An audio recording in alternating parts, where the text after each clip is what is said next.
എറണാകുളം ചെറായി ബീച്ചിൽ ആനയുടെ ജഡം കണ്ടെത്തി. ആനയുടെ ജഡത്തിന് ദിവസങ്ങളുടെ പഴക്കമുണ്ട്. അഴുകിയ നിലയിലാണ് ജഡം കണ്ടെത്തിയത്.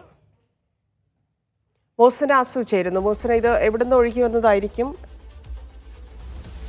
ധന്യ, ഈ മലയാറ്റൂർ ഡിവിഷന്റെ ഭാഗത്ത് നിന്ന് കുറച്ച് ദിവസങ്ങൾക്ക് മുൻപ് ആനകൾ ഒഴുക്കിൽപ്പെട്ടതായുള്ള വാർത്തകളൊക്കെ ഉണ്ടായിരുന്നു. ഒരുപക്ഷെ അത്തരത്തിൽ ഒഴുക്കിൽപ്പെട്ട അവയിലുള്ള ഏതെങ്കിലും ആനയുടെ ജഡമാണോ ഇതെന്നാണ് സംശയിക്കപ്പെടുന്നത്. എന്താണെങ്കിലും ഫോറസ്റ്റ് അധികൃതർ വന്നതിന് ശേഷമായിരിക്കും തുടർ നടപടികൾ ഉണ്ടാവുക. പോസ്റ്റ്മോർട്ടം അടക്കമുള്ള നടപടികൾ ഉണ്ടാവുമെന്ന് തന്നെയാണ് മനസ്സിലാക്കുന്നത്. ആനയുടെ ജഡം അഴുകിയ നിലയിലാണുള്ളത്. അതുകൊണ്ട് തന്നെ ദിവസങ്ങൾ പഴക്കമുള്ളതാണ് എന്നാണ് മനസ്സിലാക്കുന്നത്.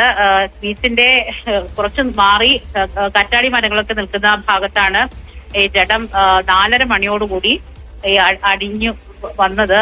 പ്രദേശവാസികളാണ് ഇത്തരത്തിൽ വിവരം അറിയിച്ച് പോലീസ് അവിടെ എത്തുകയും പിന്നീട് വനം വകുപ്പിനോട് വിവരം തിരിച്ചു പറയുകയുമായിരുന്നു. തന്നെ. ശരി മോസന.